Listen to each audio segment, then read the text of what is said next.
Good was good. Thank you. I can't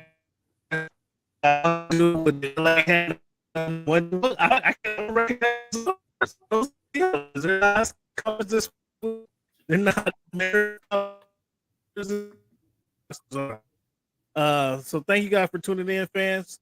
Well, I got my man Cleavon as always. Got Tyler Dragon joining us today. For a quick moment, Tyler, we're gonna get the show started like each week, like we do, just like this. So give us a minute. Who am I speaking to right now? Cameron. My name is Cameron. Cam Buford. I'm a Dolphin fan. This is a big year for Tua to prove that he's a franchise quarterback. I'm more a fan of boxing. Boxing is my main sport. As a competitor, how much does that competitive spirit get in there and say, I want to fight this guy. I want to get some of this guy. Of course, I want to fight all the guys. Of course that. But at the same time, like I keep telling you, it's a business. Talk about that loyalty for a moment. I'm staying there to try to make a change. Give back to the youth, give back to my community and show them that there is hope that you can make it out. Only thing is you just got to be dedicated. You got to keep your head down and stay on this course that you're heading towards. Think about it like this. The promoter pays the fighter. The fighter pays the manager. Okay. So the manager works for the fighter. The fighter works for the promoter. Okay. If you can see, you can believe. So you are lifting weights currently? Hey, right in the middle of the show. When he said it's easier to score in the NBA versus Europe, did you agree with him? To me, it's easy to score when you look at On your team, is ball number, is it number 2 option or your number 3 option? On your team's team. 30 nights a year, he's my number 1 option. 30 nights. Can I finish right now? Do you want me to speak or do you want to conduct the interview and answer for me? What do you Which think? one? What do you think about these Okay. Like I was saying before. Well, every game's a new game, so each one's a different experience, different defense, different players, different game plan. So. Aaron, what has the game of baseball taught you? One of the biggest things is being humble. Can you give a message to the kids to kind of persevere through the false teachings they may be giving? Patience. Okay. Patience. As the show voice of the fan Oh my goodness! continues to I'm in evolve, tears. You were adding some spice to it. it is strictly banter back and forth between myself and Cameron Buford. I enjoy all of it. Real ones know what's going on, right? Like you said, Pacific Northwest, so I think it's a big part of my game, and every time I step on the floor, I just want to represent myself. You play this game and you don't turn to win a championship, then why are you playing for? I'm happy for the Mariners. I'm happy Yeah, for yeah, no, yeah, Cam, nobody. Never mind. Go watch the tape. Go watch the tape, and then you tell me if it was all about just a system. Look like a buffoon. Go do your research. Go do your study. I'm not caught up to you guys yet. I do Real, real surprised at that, Cam. Hey, give here. It's okay. Oh, this guy. That's what's good in sports, man. It's Big Snoop Dogg, man. That's what's good in sports. Hey, man, thanks for making our voice your choice. You know how we do. Yes, sir. Yes, sir. It's week 263 of this iteration of the Voice of the Fans podcast. I'm thankful to have my guy, Mr. Tyler Dragon, joining us, and I got Cleavon as always. Cleavon, Tyler, just real quick. Cleavon claims to have gone to school in Montlake, where they wear purple and gold down there. And again, he gives no love to those guys down in Montlake. This is one of the best seasons ever, isn't it, Cleavon? Best season ever? Not quite just yet. I mean, the best season was the 91-92 season when they won the national championship. Oh, they shared the national championship, didn't they? They had to share one. Okay, so they won the national championship, and this season is very, very close to that so far. Very. I mean, how'd you guys look on against Arizona State? They won. They won that game, and they will move on. I said, how'd you guys look though? If you want to, how'd you guys look against Arizona State? How'd he look? He looked like a Heisman Trophy potential winner. That's how he looked. I don't know. He might have lost that trophy, Heisman Trophy, on Saturday. Mr. Tyler Dragon, did you see Penix on Saturday? Did you see? Are you following Penix's career? I am. I'm a Pac-12 fan. RIP to the conference after this year as a former UCLA athlete. I can't talk too much about Washington because UCLA is disappointed me multiple times this year. So, I will be a hypocrite if I made fun of the undefeated Washington Huskies when UCLA has some, you don't have to be so nice to those guys. You don't have to be their record. You don't have to be. However, in a couple years, I think that it's going to be a role reversal because UCLA's rookie quarterback, Dante Moore from Motown, Detroit, he's going to be a player. He's struggling a little bit as a freshman, but a couple years from now, we're going to be talking about him about one of the best quarterback prospects coming out. So, as a Southern California resident, where does UCLA football fall on the totem pole? Are they're right in long? Are they ahead of the Chargers? If there might be one notch ahead of the Chargers. Come on now. Seriously. In my heart, they're above USC. In my heart, they are above USC. Realistically, objectively, where does you're UCLA asking a former UCLA student athlete this question? Well, I'm asking an astute journalist who has the ability to be unbiased and completely objective. This is true, but I don't cover college sports, so I'm going to be biased. UCLA is above USC in every way possible. Oh boy! So no track from you. No track from you this season. You want to be and Cam, the Seahawks are so happy to have some of those UCLA players like Charbonnet, Bobo. Yes. Maybe to contribute to what can happen here. I thought I at least could get a legitimate answer. Tyler. At least get a legitimate answer where UCLA falls in the UCLA football falls in the pecking order. And I think without even listing it, I think they're probably 10 or 11 in the 10 or 11 in the Southern California sports pantheon. UCLA football is probably 10 or 11. Yes, absolutely. That's disrespectful. I mean, it's true. It's facts, actually. It's facts. So let's get into it, guys. What we're going to talk about today is the NFL, Week 7 in the NFL. We're going to talk about NBA season, the inaugural season. We got Wemby going up against Luka tonight. So I really appreciate both of you guys for joining us because this is a big game and something we all going to take notice of. Obviously, we're going to get into our fantasy football competitions, Cleavon. We'll get some Cleveland to talk about the World Series. Kind of the Major League Baseball playoffs has not gone how everybody anticipated. We got some surprising teams in there. But we start our show off each and every week with it being October 25, year 2023, week number 263, with our numbers game. Mr. Tyler, when you think of the number 25, what number? Who wore that number best? I was trying to hurry up and Google 25 because I'm terrible. Can you two go first, and then I'm going to come up with one that you two did not come up with. I'll go first. Yeah, I'll go first. I like this number for a lot of reasons. Are you going to say Mark McGwire, Cleveland? The person that comes to mind first is Richard Sherman, cornerback for the Seattle Seahawks. Shady McCoy. The person that wore the number the best is Barry Lamar Bonds. Shady. I mean, did Doug Christie go to Washington, or he just played down there in Washington at Heckhead Pavilion when it was Heckhead? No, Doug went to Pepperdine, man. He's Rainier Beach dude. Then went to Sacramento. So there you go. Mark McGwire, Richard Sherman, Shady McCoy, Doug Christie. I had to throw him in there, give him some hometown love. You got anybody that wore the number 25 that come to your mind? I do now. I do. I think the obvious answer is Barry Bonds. He should be in the Hall of Fame, number one. But since you two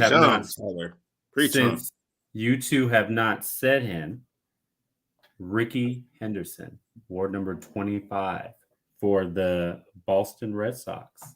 Wow. Okay. All right. Good call. Good call with that one. Okay. So number 63 is obviously going to be a little bit tougher, but if you got one for number 63, Cleavon, go ahead, shoot. I got 0 and I got 0 for 63. My dude, so sorry. Gene Upshaw. You heard of Gene Upshaw, right? Mm. Willie Lanier. You got 1 for 63. There's still one more left. A pretty well known. You look all these up. That's not fair. I mean, That's some of these fair. are off the top of my head though. But you heard of Leroy Selman? I mean, that's yeah. You heard of Leroy Selman? The numbers. It's just going to be a whole bunch of offensive linemen. Yeah. Well, yeah. Again, kind of got to do your homework, Tyler. Got to do your homework, man. Astute journalist. I wasn't given an assignment until now. It's like a pop quiz, like at the first day of school. Like what? Just gotta see what you're thinking. All right, Mr. Tyler, I know our time is short, so I've pared down some of our conversations. I pared down some of our conversation, but based off of what we've seen in the last NFL game we've seen was Kirk Cousins. I know you weren't high on Brock Purdy. I know you weren't high on Brock Purdy as the last time we spoke along Twitter. I was Brock Purdy. I was okay with them, but Kirk Cousins, what's your stance on Kirk Cousins and the Minnesota Vikings? And who would you particularly like to start your team with, Brock Purdy or Kirk Cousins?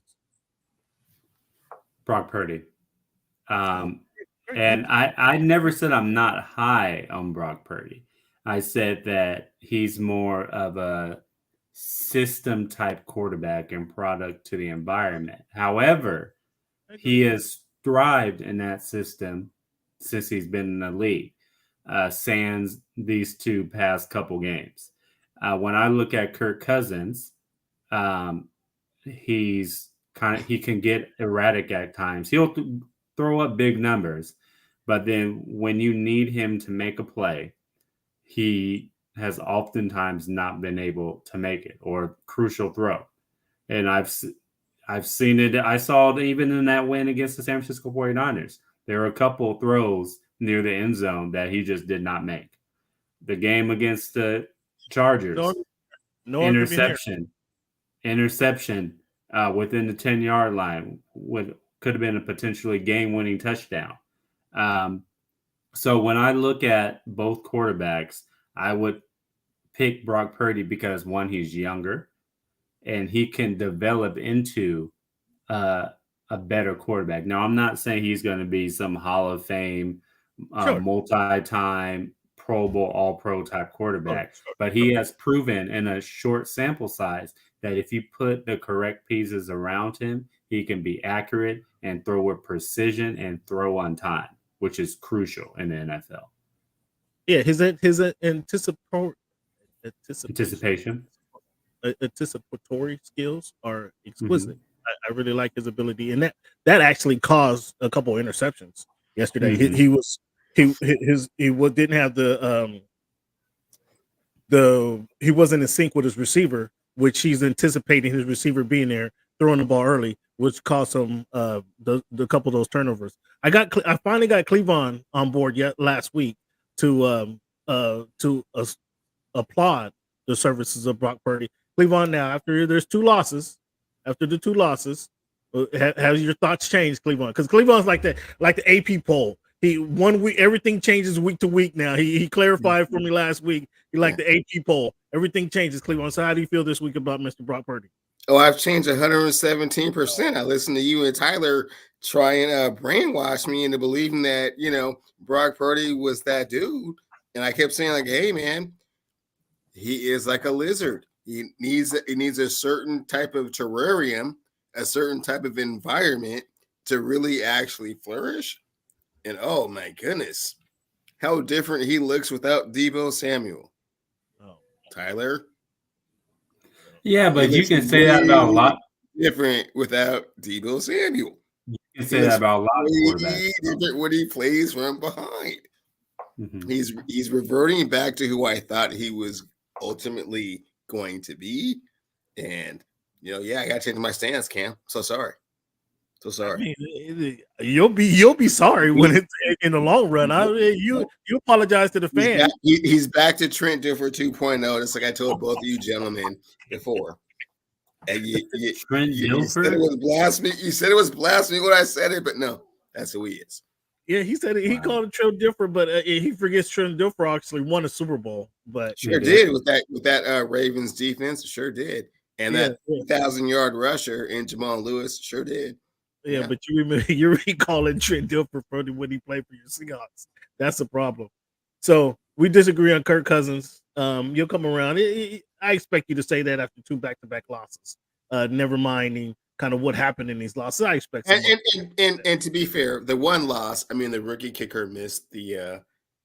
A very he drove him down the field. 1 yard. He drove him down the field and did that. I mean, what you want to see? They were certainly supposed to win that game without question. So, Kirk Cousins get a primetime win on Monday night. It's kind of hard to excuse that one. I mean, I haven't been in Minnesota. I haven't been in the stadium. I don't know, but they're losing to Kirk Cousins on Monday night. That's what a if tough. He beats Joe Burrow and the Bengals if he gets out of concussion protocol? I think I have them winning. I think I have them beating Joe Burrow and the Bengals. It's not gonna happen.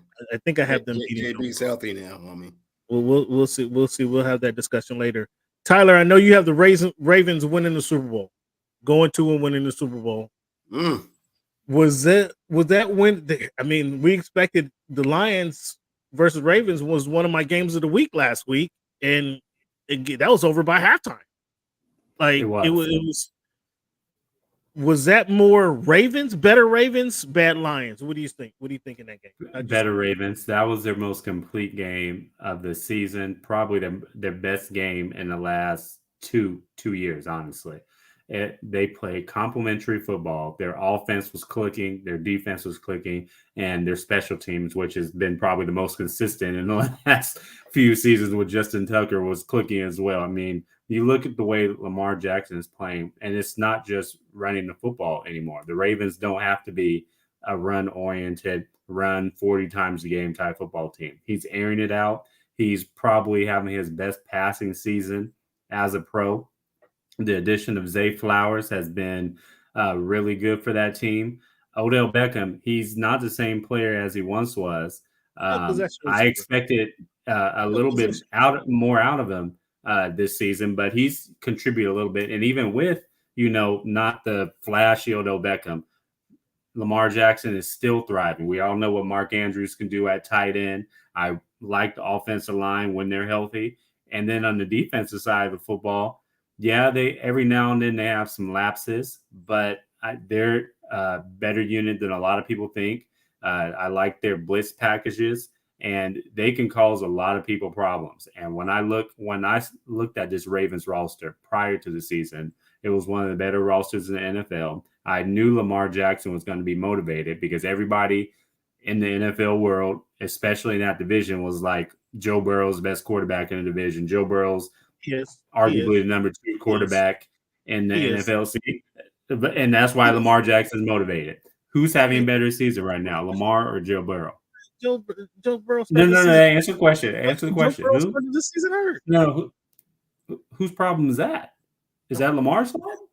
It's only week 7. Who's having the better Lamar season right now? Finished the last 2 seasons, so he hasn't finished the last 2 seasons. So Joe Burrow's finished 1 out. I mean, he was hurt 1 season out of 2. So he started the season hurt. As of today, Lamar Jackson is having a better season. Yes, as of this moment, as of week 263 of the Voice of the Fans. Yes, Lamar Jackson is having a better season, but Lamar Jackson has not finished the last 2 seasons. You know that. So 2 months from now, let's revisit this conversation, and I guarantee you're going to say, all right, Tyler. Don't give me no maternity leave. Don't give me I'm on maternity leave. I don't want to hear I'm on maternity leave. We're busy. I don't want to hear any of that excuses because we're going to talk to you in 2 months, okay?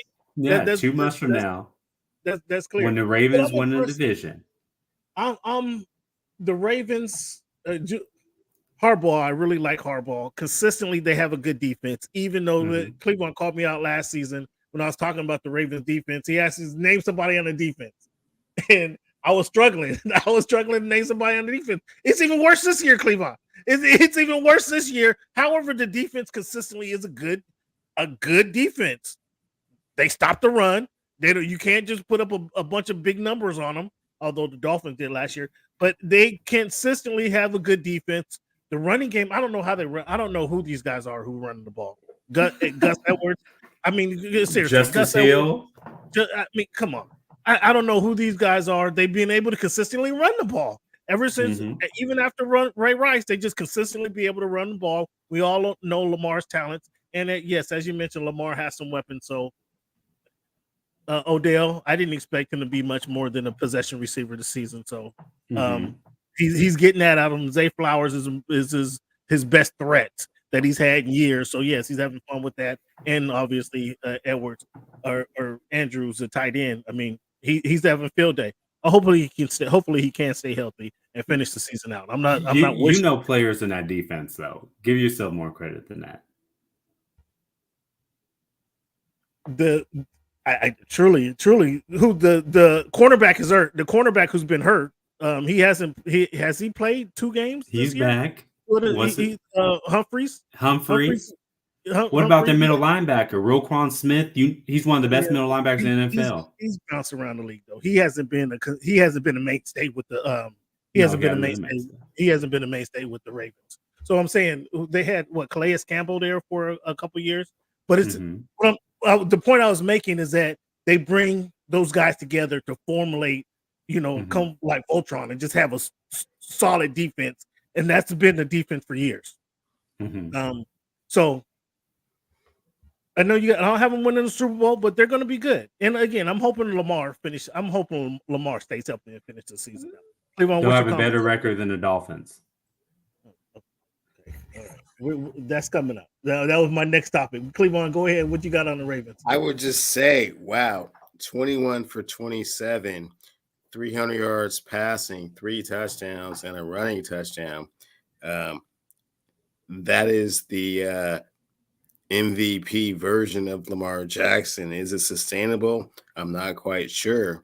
It was quite surprising that it happened against the Detroit Lions, this up and coming juggernaut from the NFC that was supposed to do some things. And that's the one thing I did like is when somebody stood up against them who we thought was going to be a formidable competition. Like they put it to those guys. That's what I did like about that game on Sunday. So Cam, here's what I say is that if you see this version of Lamar Jackson every week, it's going to be a problem.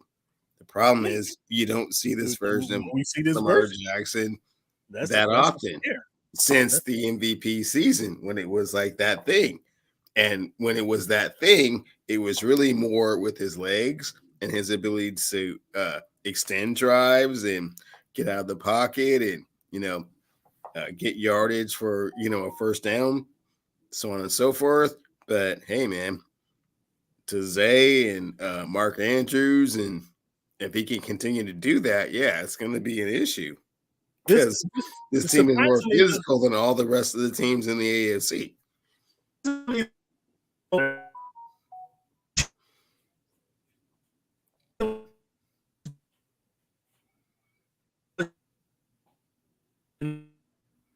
Change is their offense.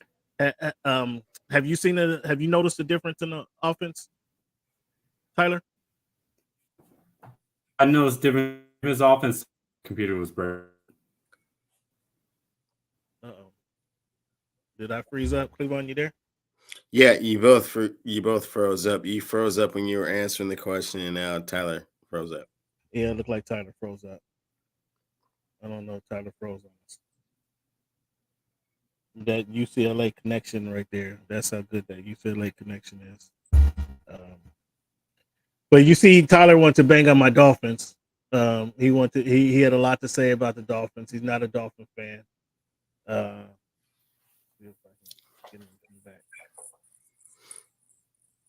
So we can get back to his Dolphin talk. That'd be great. Cause I want to get into some Dolphin talk. I know you do. I do.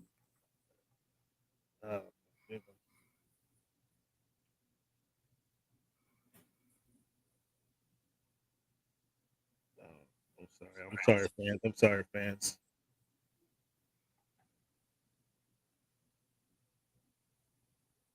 I'm sorry, fans. Man, this is the best part of the show. because he went to bang on the Dolphins. Something else I wanted to talk to him. I wanted to bring up was Swifty and the Chiefs. I mean the Chargers. We're gonna get into the Chargers. The Swifty and the Chiefs look good. The Chiefs look good. How do you have a division rival? You play a division rival, right? You're familiar with these guys, and then you leave Kelsey open. You're playing zone and leave the middle wide open for Kelsey all game long. Kelsey had over 100. That's up to them and their defensive scheme and how they want to approach and attack the Kansas City offense. But this is a team that you face. You face this team twice a year. Well, Cam, you're supposed to know what their strength is, right? You can't shut down everything, so you have to leave something. No, you can't shut down everything. You shut down the one thing that they do. There's one receiver on that team. You shut down the one guy who is the biggest threat on the team. You should be able to do that. They decided that they wanted to shut down all the other things and make them beat you with Travis Kelce. And so they wanted Travis Kelce to whip him in the head. They needed Travis Kelce to whip him in the head to show them who he is, who they thought he was. That's what they needed. Well, yeah, make him beat you and take out all the other options. I mean, that was absolutely embarrassing. The defense that Brandon Staley played on the played against the Kansas City Chiefs. Real quick, I know our time is short, but I want to get into this Dolphin talk, and I got to play this for you, Tyler. Well, Cam, first and foremost, I want to take this opportunity, fans, to say that I am firmly on the 305 bandwagon. The Miami Dolphins. Oh, now? No, you didn't have them go. Since when? Since when? Because you didn't have them going into the playoffs. We can go to the tape. My goodness, rivaling the greatest show on turf. I mean, maybe top 3 offense of all time. The way McDaniel has got those guys clicking. If they can get home field advantage and not have to go any cold weather places, I see no reason this team shouldn't be in the Super Bowl. Okay. Again, I got Mr. AP poll. I got Mr. AP poll. I got Mr. AP poll. I stand behind it. So you said in our text message back and forth, Cleveland, you weren't privy to this, but Tyler says first of all, he didn't have the Dolphins at the beginning of the season. He didn't have the Dolphins making the playoffs. But then I changed it when Aaron Rodgers got hurt. Oh, with Aaron. I'm gonna let you off the hook on that one. But just a couple of days ago, you said Tua was not a top 10 quarterback. Is that what you said? I mean, he's fringe top 10. He's definitely not top 5. Okay, top 5, fair enough. Top 10 quarterback, Tyler. Are you wanting to hold on to that one right now? He is playing right now like a top 10 quarterback. I will say that he's playing like. I mean, that sounds like you're still not convinced. To me, that still sounds like you're still not convinced. I probably have him around 9 or 10 in the NFL. Okay, so who? With that being said, who do you have in front of him? Do you have Dak Prescott in front of him? All right, let's go. Do you have Jared Goff in front of him? In the AFC alone, in his division, he is the second best quarterback. If Aaron Rodgers is healthy, he's the third best. So are we going to count Aaron Rodgers or no? No, Aaron Rodgers, is he playing? Is Aaron Rodgers playing? Okay, so now let's go to the AFC South. He's not. Is he better than Trevor Lawrence? Is he better than Trevor Lawrence? No. He's not. You would rather have Trevor Lawrence, but he's not. You're saying he's not playing better than Trevor Lawrence? Because I know you would pick him if they were in a draft. You would pick. Is a better quarterback. Trevor Lawrence is a better quarterback. Yes, Trevor Lawrence is a better quarterback. So that's 2 right there. Okay. So then we're gonna go to the AFC North. Do you take Herbert? Do you take Herbert in front of Tua? Oh, we're in AFC North now. We're in the North. We're in the North, Cam. Come on. We're in the North. Stay on the page. Stay on the Jacksonville. page. This is very interesting. He's probably better than all the quarterbacks in AFC North. Wait. Hold on. Never mind. No, wait. Is it Jackson Burrow? Lamar Jackson. Yeah, no. Lamar Jackson, Joe Burrow are better than Tua, AFC North. Sorry, I got mixed up with my divisions. So we got four. I was thinking NFC North for a second. And then AFC West. He's not better than Patrick Mahomes. And no, he's not better than Justin Herbert. So there's 6. So that's 6 already. We're at 6 already. NFC yet. Who? Yeah, I don't know. I Josh Allen in his career. What Josh Allen's been in the career? Man, Josh Allen's better. He's been in the league for 5 years, right? He's been in the league 5 years. I've been or 6 years. I've been confident. There was a 3 to 7 last year. I was like, okay, Josh Allen is showing some promise. But the rest of the weeks, Josh Allen's better than Tua. Just stop. Cam, we had 6. I'm intrigued by this list, though. Let's get to the NFC, Tyler. Let's do it. So NFC West. Mm-hmm. Career-wise, I'd rather have Matthew Stafford. So we had 7. You lucky Kyler Murray's hurt. Kyler Murray's hurt. You have Kyler Murray better than I can't have him right now because he's hurt. We're not counting hurt quarterbacks. But if we're counting all quarterbacks, I'm putting Aaron Rodgers and Kyler Murray. So we already at 10. You got Kyler Murray ahead of Tua Tagovailoa. Are you serious? NFC North? Okay, so this is the division I got. How many games? Better than all quarterbacks. How many games has Kyler Murray won? We had 7, Cam. We had 7, Cam. He's better than all the quarterbacks in NFC North. NFC South, he's better than all the quarterbacks in NFC South. So then we get to NFC East. I have definitely Justin Hurts and Dak Prescott better too. Okay, so that's 9. So 10 right there. That's where he falls in the 10. He's the 10th best quarterback. I wish I had more time with you, but this is on tape. I wish I had more time with you, and I hate to cut you off and kick you off the show, but with this poor journalism you showed tonight, I mean, I think you lost some credibility with you. I like that. I like that introspection. That was interesting. 10, and that's not counting the 2 hurt quarterbacks. So 2 hurt quarterbacks.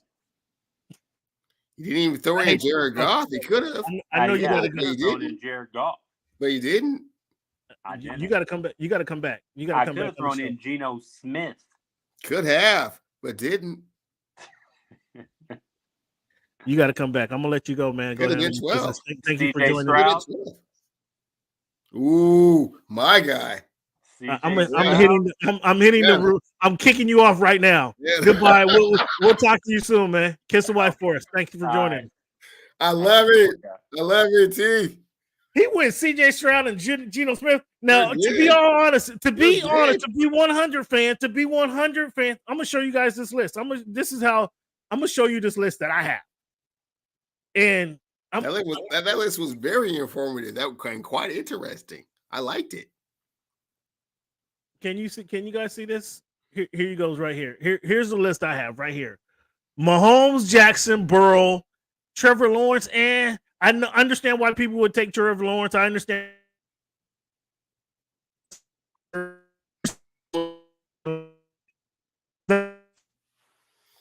That's 5 right there. And I have Tua, Allen, Purdy, Prescott, Golf, Geno Smith. And who else did he have on the list? Who else did he say? Kyler Murray, and you're over here celebrating that? Come on, Cleveland. No, he said Kyler. He said he didn't include Kyler Murray because he was hurt. Right, but if he was healthy, he would have included. He would have had him on the list, and that would have been 13. Come on, Tyler. Come on, Tyler.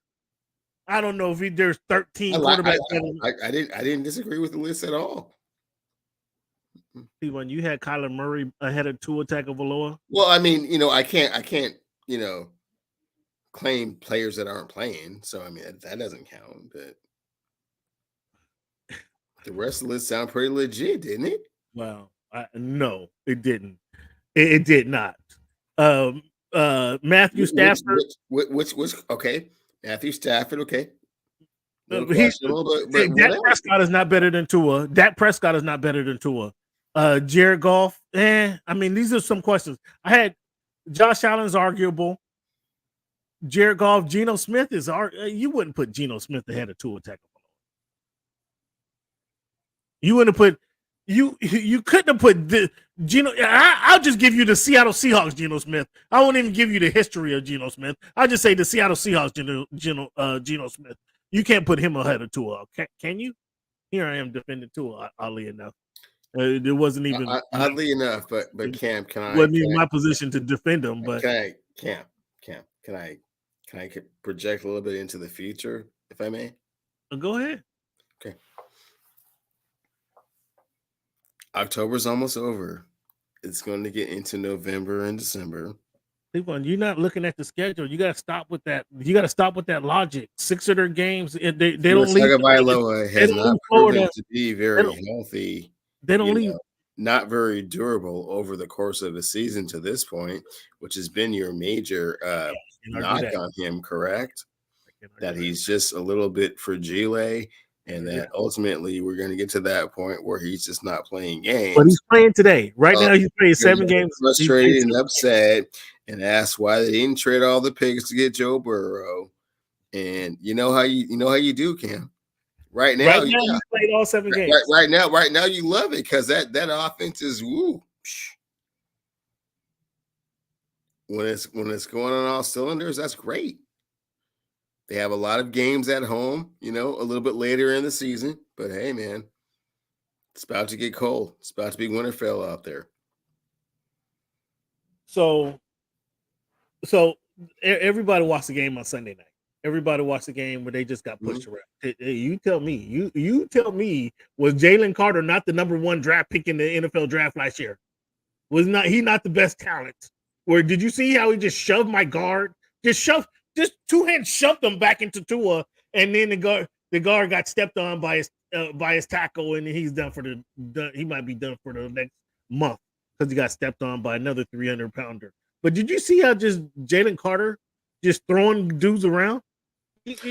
Well, I'm sorry he didn't have more of a Reggie White type of background and mentality coming out of college, because quite possibly he would have been the number 1 pick in the draft, and you would have seen and really appreciate what it is that he's able to do.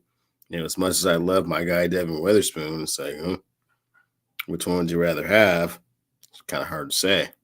Hey, no, you gotta. Hey, we're gonna get to Pete and John. We're gonna get to Pete and John in a minute. You might want to take that back. This kid Witherspoon is making plays week after week after week after week. I know. I love him to death.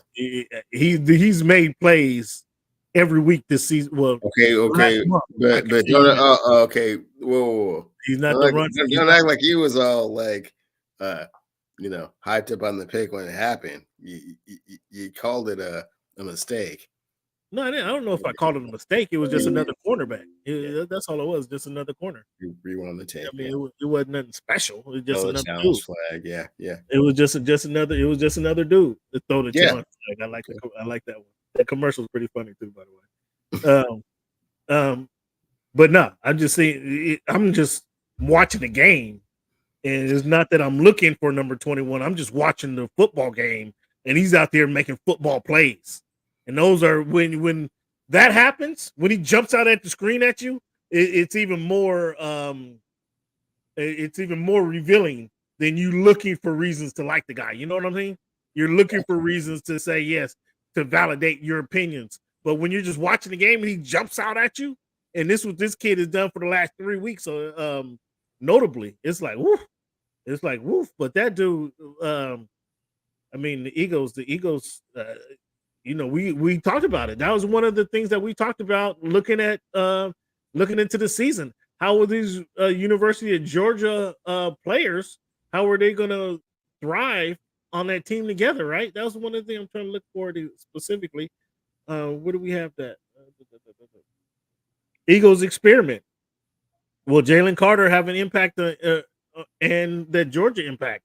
That was one of the topics that we were looking forward to see. Early in the season, what happens? And I'd say they're having an impact. I'm not sure about you. What would you say? I say I they're would 100% agree, and they've become very cohesive, and they're learning and growing together, man. Yeah, getting better every game. Okay, fans, I'm gonna do this real quick, and I know hopefully this doesn't take too long, but I'm gonna do something real quick, Cleveland, that you're probably not gonna be excited. And this is my thoughts on Cleveland. How do you feel about the Tush Push, as they're calling it? How do you feel about this? I'm cool with it. I love it. You're cool with it and you love it, he says. Mm-hmm.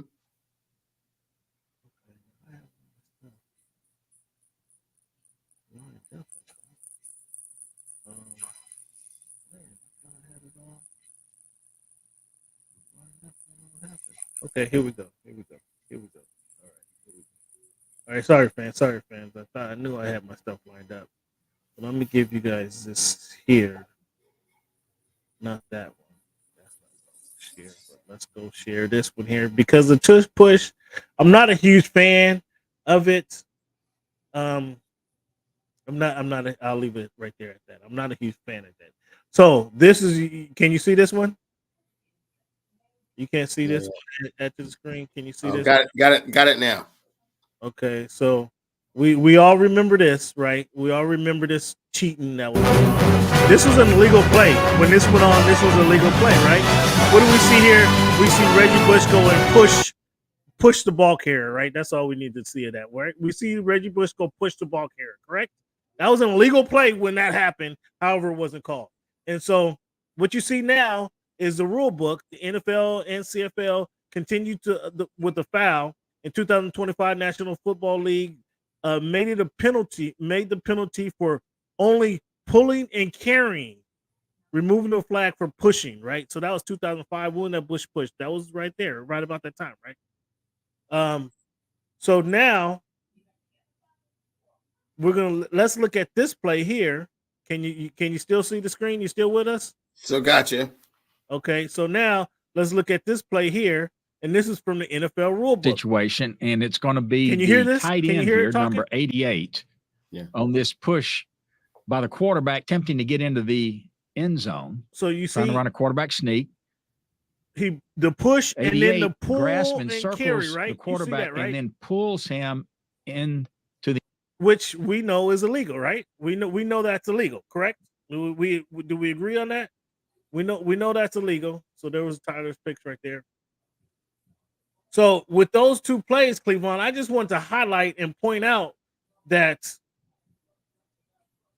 that push, what we see happening is the Jalen Hurts getting in behind the center. They first the low center and gravity. He gets behind the center, but I couldn't find the angle clear enough to show it. But they're actually Hurts was carried. He was pushed and carried at the last play where they saw the tight end pull him across the goal line. He was pushed and carried a yard or two. That's what we saw on Sunday night, Sunday night against the Dolphins, where that play, that carry is illegal. I just showed you the rules in the rule book. The carrying part is illegal. The pushing behind, if you can carry the man, you shouldn't be able to push the man because he's essentially carrying. Randall's essentially carrying him on his back as he scoots across and being pushed for yardage. He's being carried on his back. Kelsey, he's being carried across Kelsey's back as he's being pushed across. That makes the play illegal. Do that make sense, Cleveland? Do you understand what the point I'm making? Not really. Sounds like a lot of sour grapes, man. He's just got really strong calves, really strong thighs, and he just see. This is what I'm saying. This is what you're not understanding.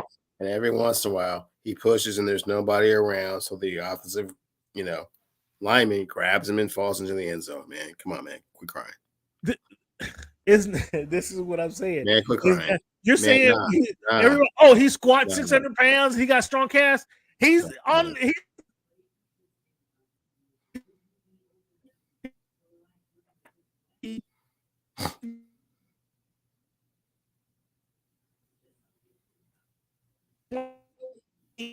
Where I had the Eagles winning that game.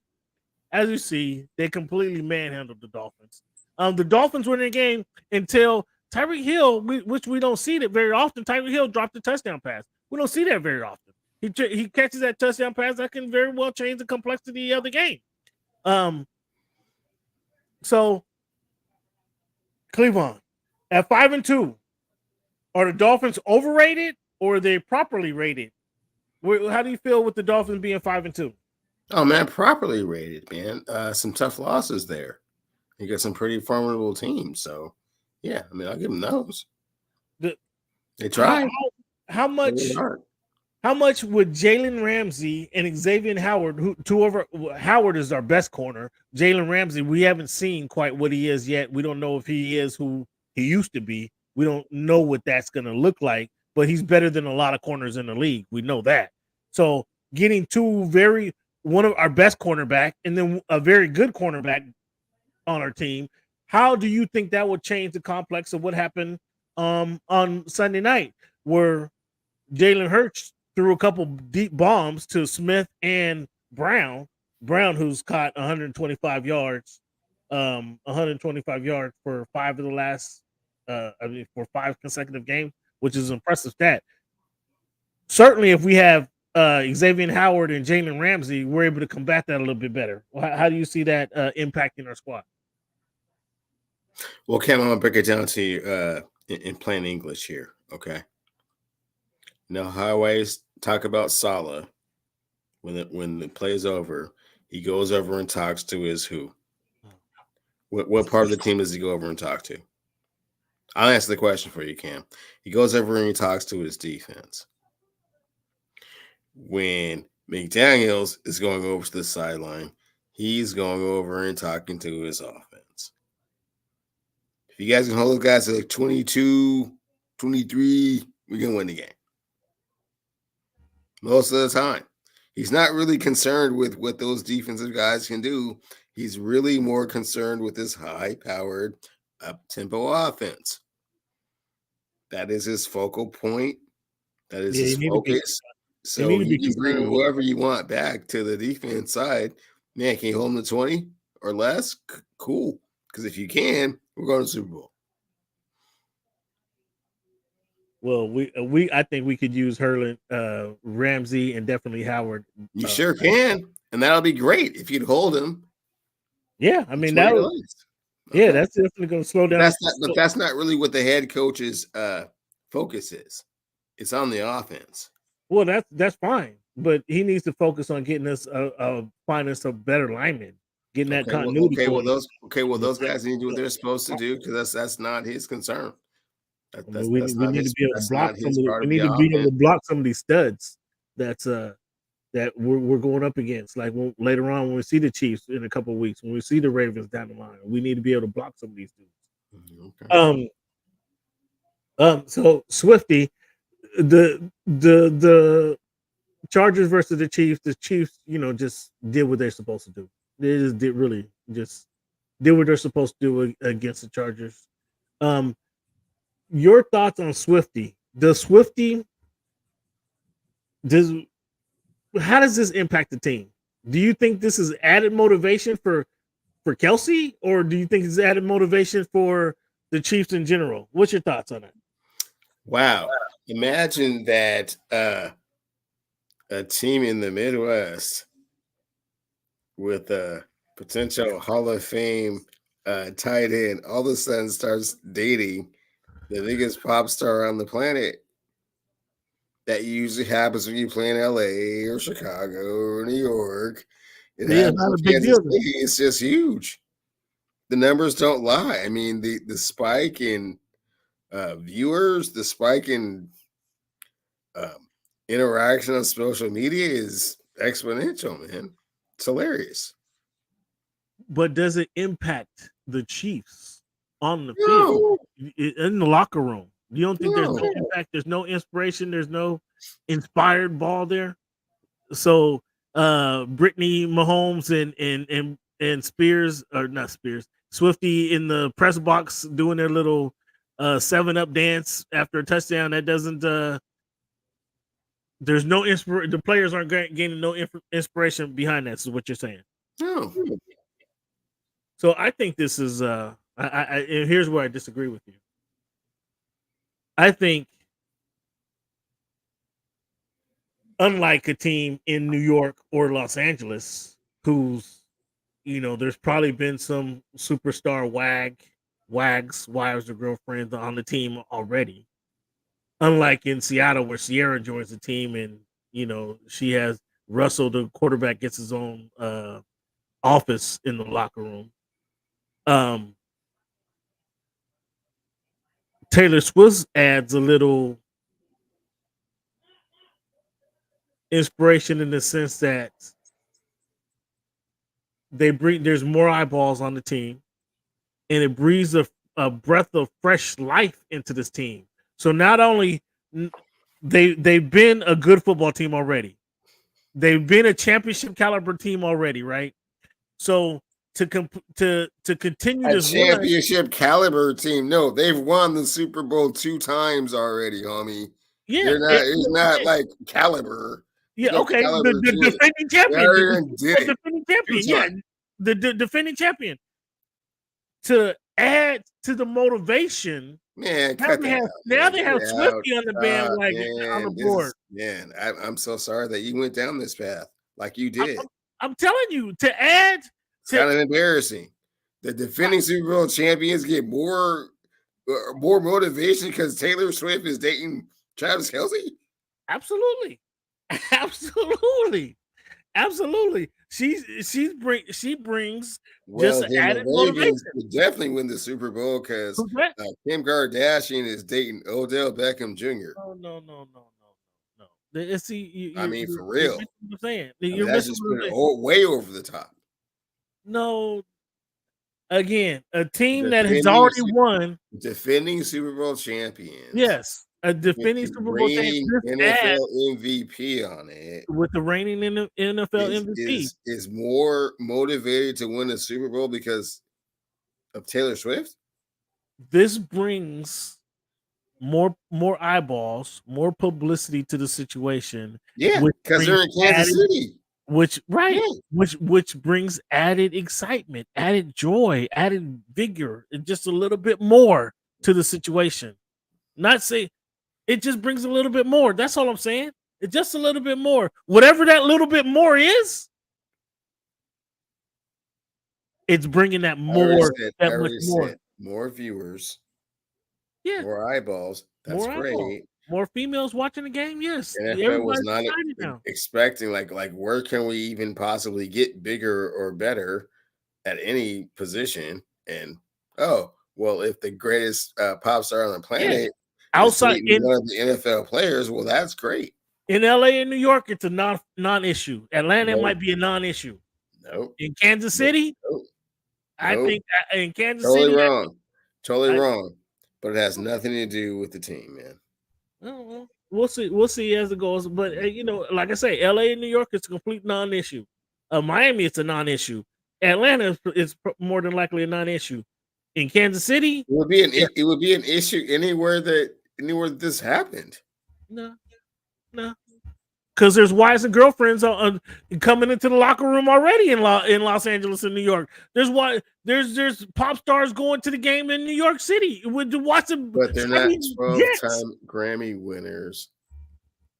Taylor Swift level of the game.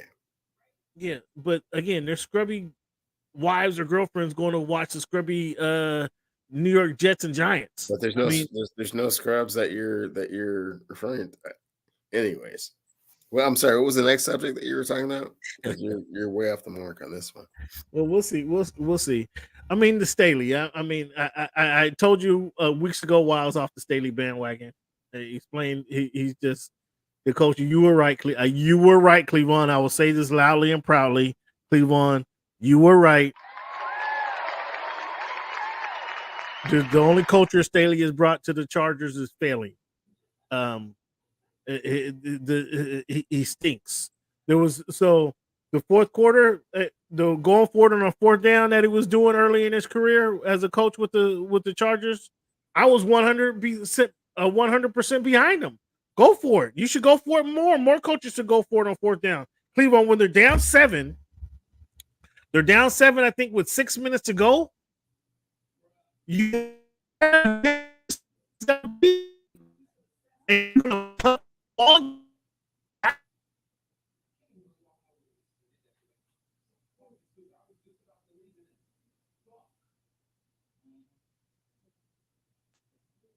That didn't make sense. But I'm gonna back up a little further. Midway through the third quarter, it's the Chiefs are driving. They get a penalty that push them back. Offsides penalty, push them back to third and 15. They're like on their in the 30, 35 or something like that. It's 3rd and 13. The Chargers rush forward, Cleveland, and put the rest of their defense. They rush forward, put 7 guys at 13-yard mark. No linebackers. They rush 4 and put their 7 DBs at the 13-yard mark, just ahead of the sticks. Cleveland. The Chiefs had 5 wide. They send them all deep. Just go deep. And so the defensive backs all turn and run with the receivers. Mahomes could have walked for the first down. He literally could have walked for the first down. He just jaunts. Humpty Dumpty Dum for the first down. Just it was the easiest first down I think he had got in his career. And then so they go down and score. Again, the Chargers have the ball, 4th and goal or 4th and 1 inside on the Chiefs side of the field. They're probably at the Chiefs 45 because when they punted, it was a touchback. So the Chiefs end up getting the ball on 20. So they lost 20 yards. I mean, they gained 20 yards because they punted. The Chiefs get the ball right at the 20-yard line. So you would only lost the 20 yards have you gone for it and not get it. 4th down, you haven't stopped these guys anyway. You're not going to have, you're down 7. You haven't stopped these guys. If they get the ball and put up a field goal, they get up to, you're down 10, 2 scores. They put up a touchdown, you're down 2 touchdowns. You hadn't stopped them. Go for the first down. It's in 6 minutes to go. What makes you think that you're going to stop these guys and get the ball right back? I can't go Cleveland back to before the half where the Chargers have all their timeouts. The Chiefs are driving, and the Chiefs aren't in a hurry. They get the ball at the Chargers 45. They're not in a hurry to put points on the board. They're running the ball, and the Chargers aren't calling timeout. Like, that's when you call a timeout to stop the clock. Maybe you could stop them, then get the ball back, and you can try to drive down the score because it's over 2 minutes to go. Call a timeout. But no, the Chiefs run the ball, get 1 yard. The clock just keeps running. Humpty Dum Staley over there. I don't know what the heck he's thinking about. I'm like, Coach, timeout. Coach, timeout. Let's try to stop these guys, get the ball so we can have time on the clock. Before the half, we can try to get a score in before the half. No, they didn't call. They took their timeouts to the locker room, didn't call a timeout. The Chiefs didn't bother to stop the clock. I don't recall. I don't think they bothered to stop the clock. I think after 2 minutes, they just ran the clock out because they weren't not in position to score. The Chiefs weren't. They let the clock run out. So that was bad, poor clock management at the half. Third quarter, the 3rd and 15. They lined up they playing prevent defense. The Chargers run for Mahomes run for the first down. They didn't then late in the game, they didn't call he didn't go for it on 4th. He ends up punting. It was again net 22-yard loss because they end up getting the ball at the 20, and then they drive down the score. So it goes up 2 scores. Now the game's over. Like, dude, what are you? I don't understand. Like,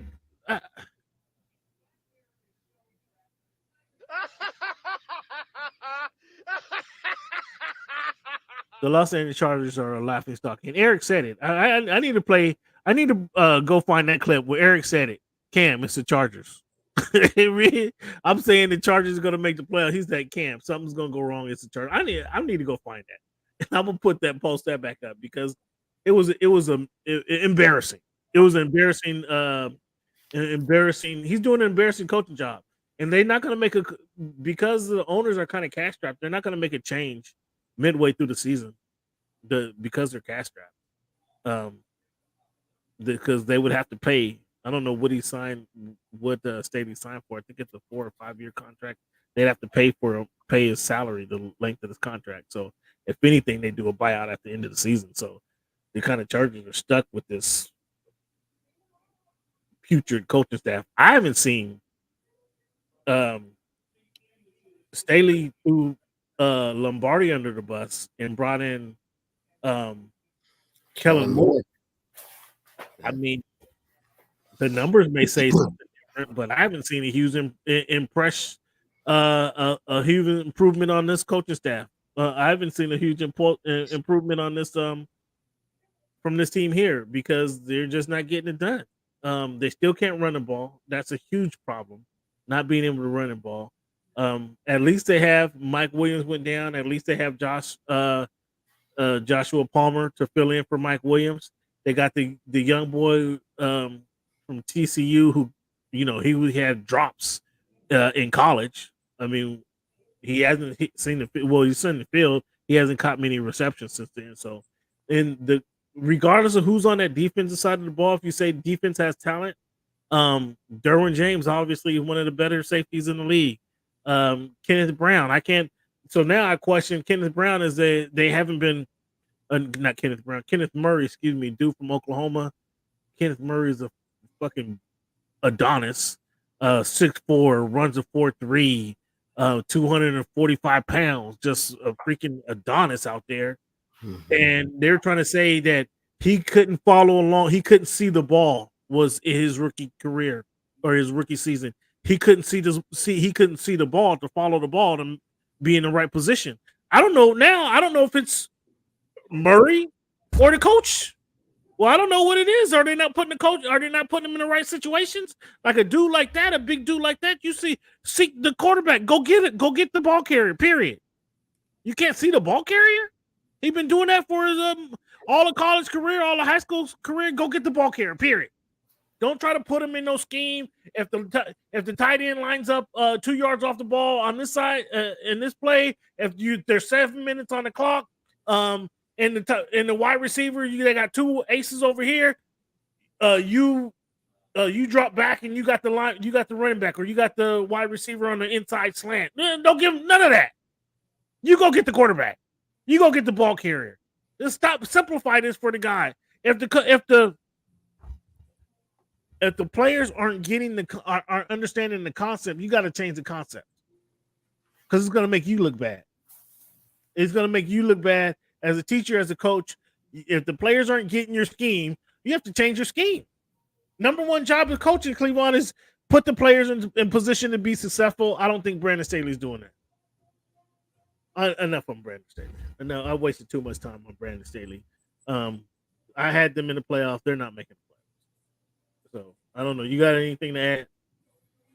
Nah, man. I think you did a great job of illustrating the problems within the Chargers organization. The one thing I ask you, and again, I think it might be coaching. Is Herbert regressing? Is Herbert regressing? And again, I don't want to say Herbert regressing. It's just saying he's not thriving in fourth quarters. Is that coaching? I think that might be coaching. You got anything to add there? Well, first of all, he's a little bit injured this season. I know that quite a bit of his time has been taken with, Subway commercials, whatnot, what have you. So endorsements, he's become, quite a bit more popular. Perhaps getting the $250 million contract was a little bit overwhelming for him. He's had a little bit of, adjustment period. But at the same time, they need to put him in a position to succeed, which is what Kellen Moore was supposedly brought over to do. I haven't seen it. I haven't seen it. They can't run the ball. I mean, if you can't run the ball in football, I mean, that's a huge problem. I don't know what it is, why they can't run the ball. I don't know what I can't explain that. I don't have the answer to why they can't run the ball, but they can't run the ball. Cleveland. The coach lost to the Browns in a semi-classic. I don't know if you saw highlights of this game. I don't know. I mean, this game was on one of the big screens where I was watching football. Two things stuck out to me in this game. I should have texted you why this game, but I don't think you were watching the Indianapolis Colts and the Cleveland Browns. It's not a game that I was would have thought I'd be watching, but it ended up being a pretty good game. Cleveland. 305 yards passing, 2 TDs, 119 QBR. Who was that, Cleveland? That was PJ Walker. No. That's Gardner Minshew. What school he go to? PJ Walker didn't do that because Cleveland won the game, right? Who won the game? Who won the game? No, it wasn't Walker who won the game. I tell you, So Cleveland didn't win the game?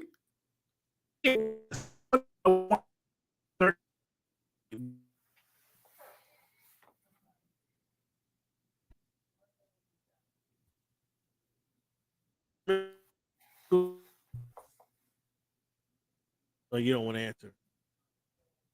Myles Garrett won that game. Myles Garrett played one of the most special games I've seen in a long time.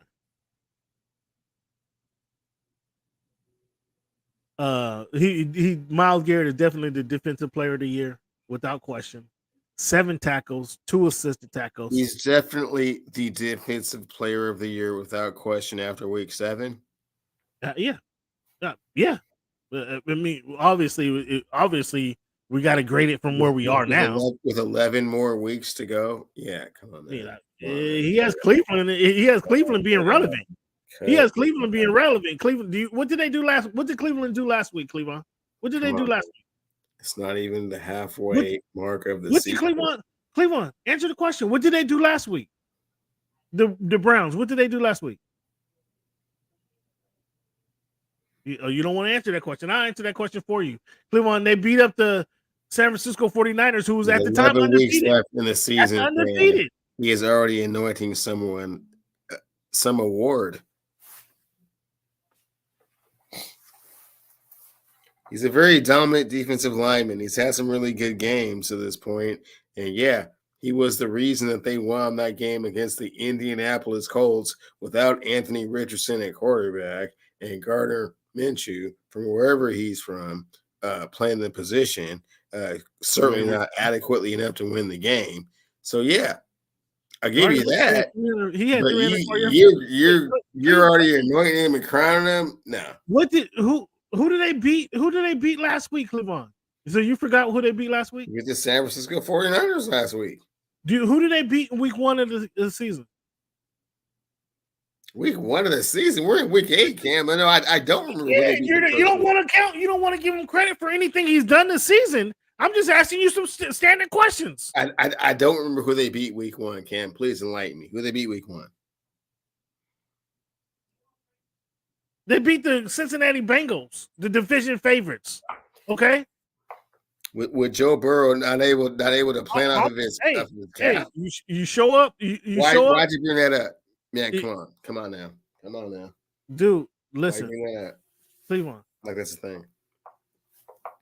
It's too early to say defensive player of the year. He is having a really good season though so far. Who would you give who's playing a better? Who's doing a better job? I can't really anticipate who's going to be the defensive player of the year right now. I understand. Because there's so many more games left to play. I understand. But when you get a block PAT, you get 2 sacks, you get 2 forced fumbles, 1 for recovered for a touchdown, and then 1 pass deflection. I mean, you had a really good game. This type of thing, if you have had a really good game, you sure did. You have to get a man credit. You get the game ball. You get the game ball. You're funny, but yes, it was Indianapolis Colts with their backup quarterback. Yes, it was. But I contend that Minshew is a better quarterback today than Richardson would have been if he's in the game. Wow. Okay. Yeah. I mean, again, you can't argue 305 yards passing 2 TDs. I'm sorry? How quickly they turn. How quickly they turn? You were quite the Anthony Richardson fan a few weeks ago. No, not really. No, I thought there were some things that he did that was impressive, but when you have 119.4 QBR, that says you're playing good football right there. The Myles Garrett in that defense was just a little bit better. So do you want to so if you want to look at who you're playing. I mean, do you give Geno Smith any credit for doing what they did against the Cardinals? No. Did what he was supposed to do. I'm not going to say he's the best quarterback in the NFC because they beat the Cardinals 20-10.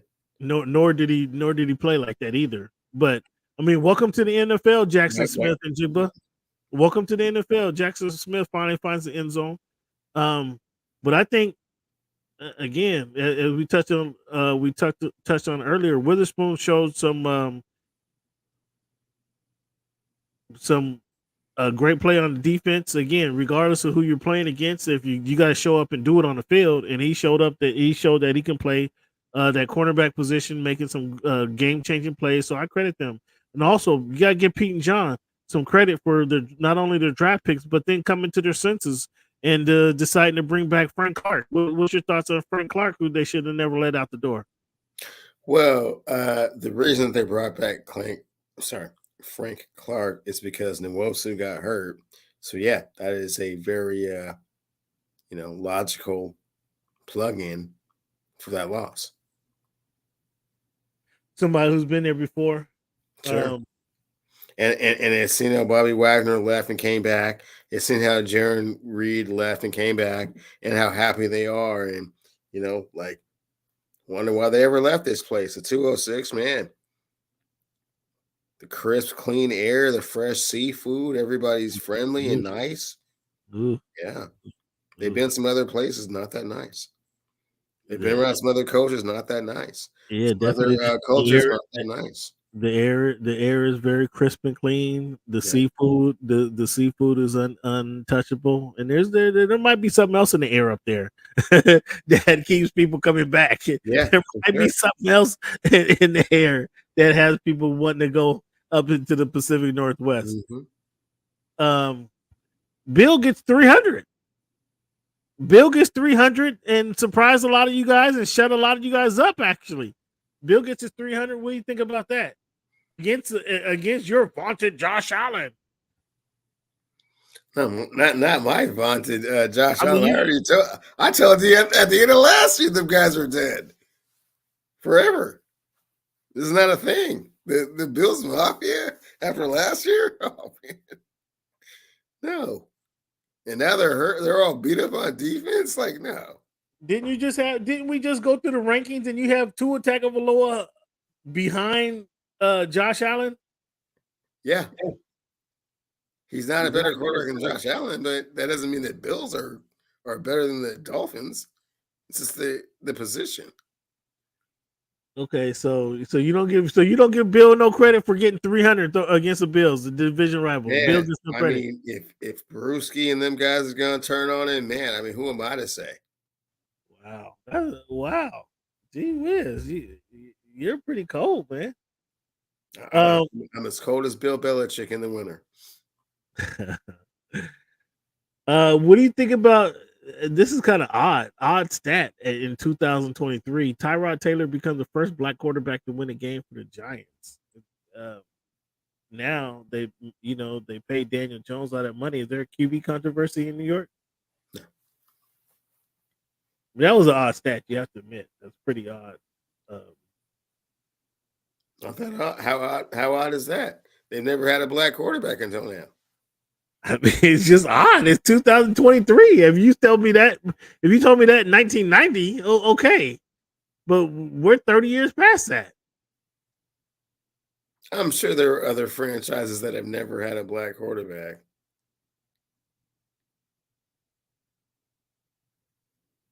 Denver Broncos. I can't name them all off the top of my head right this very second. I'm trying to think. Yeah. Have the Seattle Seahawks had a black quarterback? Had the Seahawks had a black quarterback? Or Geno Smith? I'm sorry, they've had three. Geno Smith, Seneca Wallace. They've had four. So sorry, they've had four. Who? Warren Moon, Seneca Wallace. Okay, Warren Moon. Yeah. Okay. Russell Wilson. Geno Smith. Yeah, they've had a few. Okay. I'm just trying to throw out some things like. I mean, how many of the Detroit Lions had? Did Vince Evans play for the Lions? I know he played for the Raiders and the Bears. I don't know. Wow, did you say Vince Evans? Man, I'm just trying to think. Black quarterbacks who might have played for the Lions. I know he played for the Bears. I know he played for the Raiders. But I mean, I can't think. Oh no, Andre Ware. Andre Ware got drafted to the Lions, number 1, didn't he? And he didn't play long, but he True that. Good pick. Good he look. did. I mean, That's true. and just to throw it out again, this is something I'd like to And research. Tyrod Taylor played for the Bills, so you gotta leave that one. Gino played for the Jets, so yeah. I mean, it's an interesting exercise. I mean, it's just just something to think about. I'm just saying the thing again in 2023. It's crazy to say that, but you're right. I mean, how many have they had? How many have the black quarterback play for the Giants? The Bears put up 30 points against the Raiders with a D2 quarterback. Is this indictment on Fields? When your guy goes 21 for 29? They put up 30? When's the last time they put up 30 when he didn't run for 200 yards? I mean, 200 is I mean, when he ran for 200 against the Dolphins. He threw for 200, ran for 200 on the Dolphins last season. It's not an indictment on Justin Fields. It is a credit to that person being terribly prepared and, picking apart a somewhat inept, defense. But, that might be that's an indictment on, oh boy. Because off the top of my head, I don't remember the Bears being a high-powered offense. And again, except for a couple huge games that he had last season, I know obviously he did it against my Dolphins, but they haven't had a lot of 30-point games, man. They haven't had a lot of 30-point games to speak of. So, let me see.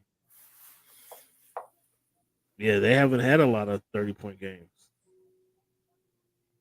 They scored 30 twice this year. Twice. The Bears have. Let me see last year. At 3 and 14. So I mean they didn't have many, right? 30-point games last year. They had one 30-point game last year. Was that against my dog? No, that was against Detroit. They had one 30-point game. I mean, again, they haven't had a lot of 30-point games, man. 30, that's a lot of points in the NFL. And I didn't watch the game, so I can't really say how the offense looked, but he was 75% passing or 70% passing accuracy. Like, that's what you want. I know Fields hasn't been 70%. He might have been 70% those same amount of games he had 30 they scored 30 points. So I don't know. I don't know what you think. I don't know what you think about that one. The Falcons, man, there's some bad coaching this season, boy. There's some terrible coaching going on this season. Are you following the Falcons and their ineptness? Yeah, but they came out victorious in that one, though, right? They won in spite of poor coaching, dude. Instead of poor coaching, I mean, they field goal in the last minute. But it's been, oh my goodness, they're coaching, and because the Falcons are the local team here. I'm watching the game with some Falcon fans, and their ineptness is just it's grimy. It's grimy. So I'm gonna show you this here, and you tell me if you got this. Can you see this? Not yet. You can't see nothing. Let me see this.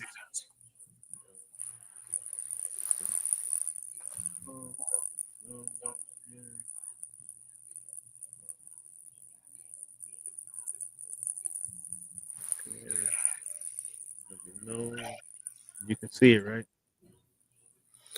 I got Packers Broncos. Yeah, here was the hit. Was that injection worthy? I don't know that this is injection worthy. He didn't hit him with his head. He got shoulder under the chin. Where's the injection? Yeah, he hit him with the head, Cam. His head is to the right. Helmet to helmet. Helmet to shoulder. The crown of his shoulder. The crown of his head. I know. You and Rodney Harrison don't understand. The crown of his head. Boom. He got shoulder under the chin. Crown of his head was on dude's shoulder. Look. That's where he's aiming. And then he gets him in the head. So you don't see shoulder? You don't see the impact on the shoulder? You don't I see a lot of shoulder, but some helmet. Some helmet as well. I mean, he went for the shoulder. I don't see that. He went for the shoulder, but he got some head as well. Ejection worthy? 4-game suspension. Did he get a 4-game? He did. He appealed it. It's going down, but it was initially a 4-game. Yeah. Even worse. Come on. Oh my goodness. I disagree with that one completely. But you see how we can see. I mean, we can look at the same video and see different things, right? For sure. I mean, that's par for the course. I didn't think that was an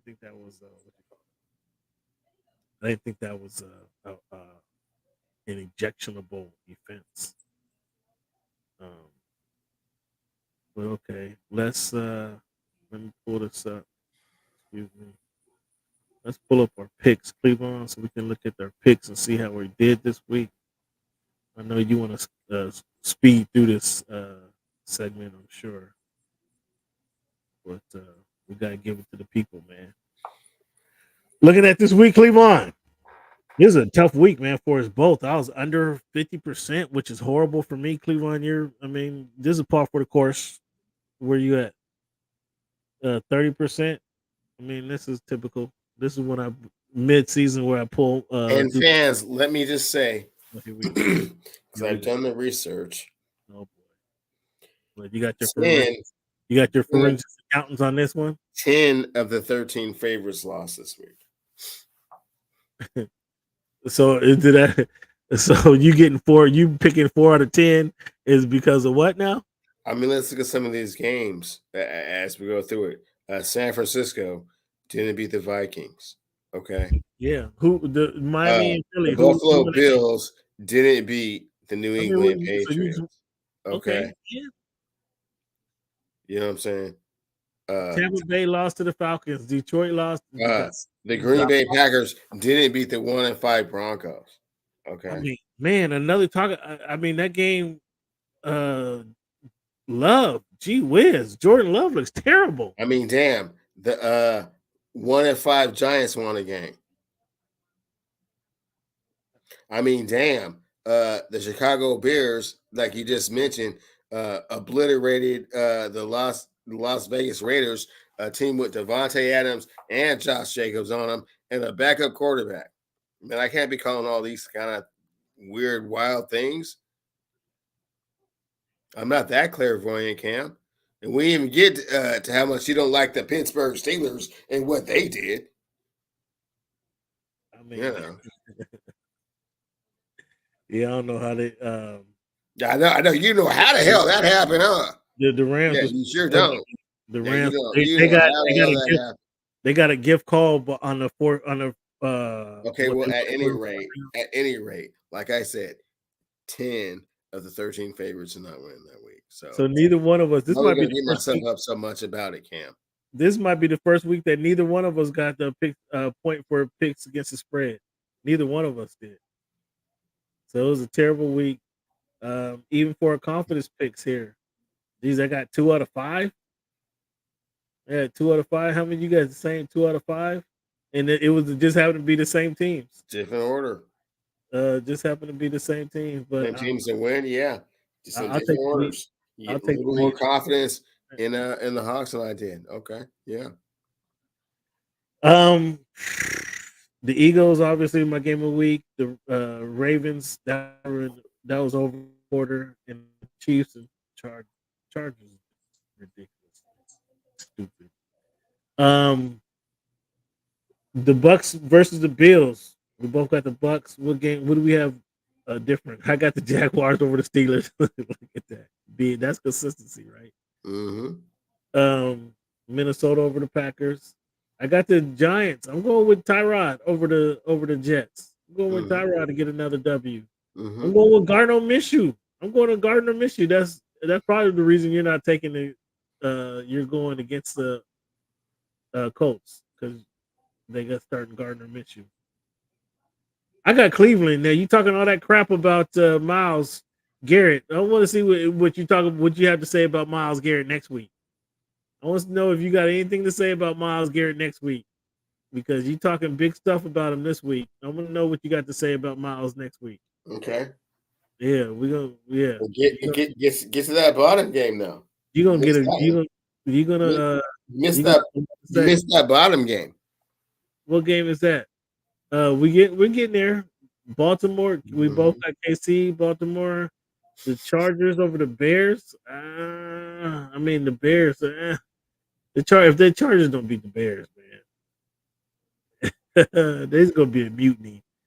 The Falcons. I'm not really high on the Falcons, but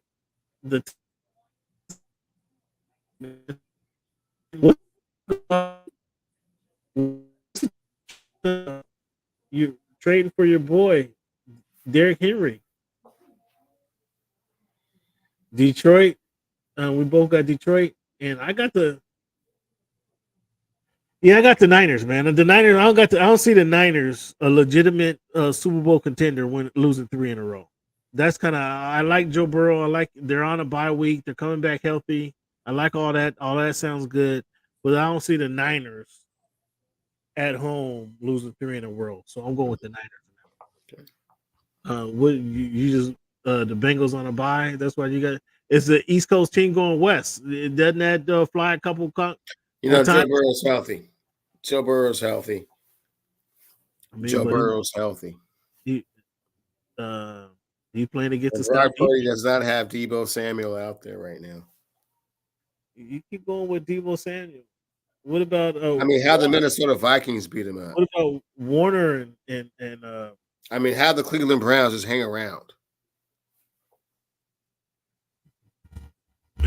You would not give dude any credit whatsoever, will you? He's lost 2 consecutive regular season just like games. The AP poll. He went 197 games without losing a regular season game, and now he's lost 2. Just like the AP poll. You just as erratic as a poll, huh? Not erratic, man. I never liked that dude. You guys you guys tried to convince me that was the dude. I kept saying, like, no, I don't really feel it, but like so I never liked him. Never liked that dude. So the truth comes out. He never liked him. I never liked Purdy. I told you that already. Peer pressure. That was peer pressure? Peer pressure. Okay. 14, 15, 16 regular season games. Okay. So why don't you have San Francisco in your confidence pick? Why don't you have the Bengals in your confidence picks in? Since you're so confident in yourself. Because I have these other 5 teams, and as it looks, this is kind of crazy. The exact same teams you have, just in different order. That is kind of wild, isn't it? I didn't even see that. That is kind of wild. I paid no attention. So there's our confidence picks, man. That's a confidence pick for the NFL for this week, fans. Games of the week. I didn't get my games of the week. So my games of the week this week are. Let me tell you real quick. I'm gonna go. I say the Vikings and the Packers if Jordan Love show any. Oh man, come on with it, Cam. Cut that out. No, it's gonna be the Bengals and the Niners. That's the number 1 game of the week.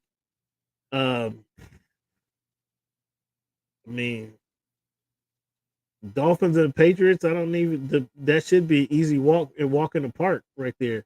I'm gonna go Jags and Steelers right there. Jags and Steelers, Bengals, Niners. That's my games of the week. What's your game of the week, Levon? Those 2 as well, but let's not sleep on that Browns Seahawks game that you aforementioned. That's gonna be crazy. I'm. That is, you're right. I'm That not is sure which way it's gonna true. go.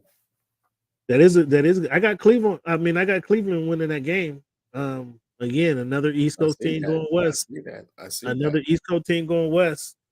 Um, again, I like Geno. There's nothing. I don't have anything bad to say about the Seahawks. I really don't. But I think that defense that Cleveland is playing with, that defense is on a roll right now. Again, smacking up. Yeah, no, you already said Myles Garrett is already the defensive player of the year. So yeah. Well, you tell me. Well, you see what happens on Sunday, and you tell me if Okay. you want to bestow him that award yet or not. You let me know. Mm-hmm. You let me know. So Cleveland, let's talk about the NBA. Giannis signs a 3-year deal, 186, 62 per, just like your guy AD. Who's going to get more than that contract? Their contract, the Lakers or Milwaukee Bucks? The Milwaukee Bucks will get more out of their contract. I agree with you there. So I'm assuming you watched your Lakers in the against the Nuggets last night. I did. What's your initial thoughts on the Lakers? You like the Christian Woods is a dude. Christian Woods, I liked him. I don't know why teams got rid of him. He was in Detroit and then he went to Houston, right? And then Dallas, correct? Yeah, no, I was mildly impressed with his efforts. Prince, he was a little bit more than advertised. Disappointed in Anthony Davis not scoring any points in the second half. But okay, so Cleveland, that is I didn't watch the game as intently as maybe I should, but I didn't notice he was scoreless in the second half. Like watching the game, did you notice that? Yeah, I mean he was active and stuff. That's great, but the lead it never really coincided with that. Yeah, I had class last night. That's why it was on, so I couldn't watch it. But I didn't. Yeah, yeah, that's why I was in class. I couldn't watch the game. So I was able to watch the Warriors against the Suns, like I was saying earlier. Like I was really enjoying Sunday nights here in the Central, or Sunday in the Central Time zone. Yeah, no, I feel you. Because the games I come on feel at you. noon. 11:30ish. I mean, the game. Third quarter. I'm not gonna make it through this whole game. Like, man, I'm like, okay, all right, I can hang through. It's only gonna be a half hour longer. Man, man, it's to watch the NBA out here when you're not on the West Coast, man. It's a tough game. It's a tough deal. But yeah, I ended up watching the Suns and the Warriors. The Warriors look better than I anticipated. Although Draymond wasn't there, it was I figured Chris Paul can play that third guard. I brought that up. I mentioned it a few different times. I figured Chris Paul can play that third guard position. The Warriors are used to having that third guard. Klay Thompson and Steph Curry are used to have another ball handler on the field on the court with them. It'll look different without Draymond. It'll look different, with Draymond. But the Warriors are used to having that, so I figured that would look. I figured he can play that role. I'm disappointed that Bill didn't play. Like I just back spasms, dog. Come on, man. Yeah, I mean he's already bringing his injury-prone self to the desert. It's like come on, man. Way warmer. They have a way better. You got the best medical staff around, and I mean back spasms is the reason you're not playing. If they can't get you going, then man. So I mean, I want to see what that looks like. I like to see what that trio looks like. But Booker, I want to say they're asking Booker to do too much by being the point guard and the playmaker on the squad. But I said that last year going into the playoffs, and he's able to do that. He's showing that he's able to do that, to score and be the playmaker. I'd much rather have him just being a scorer, but if he got to do both, he's showing that he can do both. I mean, that if he's can keep that up throughout the season, I mean, that's the impressive thing. Late in that game, they were doubling Booker and single covering Kevin Durant, which I thought was kind of interesting because they know Kevin Durant, right? And so if they feel that they can single Kevin Durant, that might have sent I don't know how copycat the league-ish or copycatish the NBA is versus the NFL, but who else is going to be single covering Kevin Durant late in the game? And will they get burned by that? Or is that who's he become? Let's push him around, and if you put a body on him, you don't have to double team him. I found that was interesting. What's your thoughts on that? Yeah, you don't want to continue to do that, man. It's not a copycat league like the NFL. Like, this person just simply can't do that. You have to have the personnel to do it, and it was an experiment. I don't think it's going to. I think over time it will prove to be a failed experiment, and that's not something you should really be doing a lot. But first game of the season, throw some things out there and see how it works. Yeah, see how it works. I'm not mad at that. Tonight is Wemby's debut with the Spurs. Right now, it's a 2-point game. Actually, 14 seconds left in the third quarter. It's a 2-point game. The Mavericks are up by 2 points, 93-91. Again, somebody just hit a I don't even know who that was. They hit a 3 off the glass like that. He shot a 3, it went off the glass and it went in. So give the Mavericks, who was that, Green?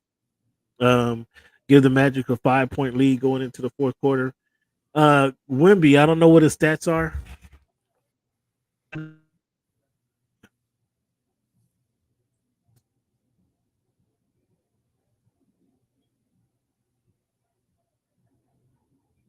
don't know what your let me see what his stats are for tonight.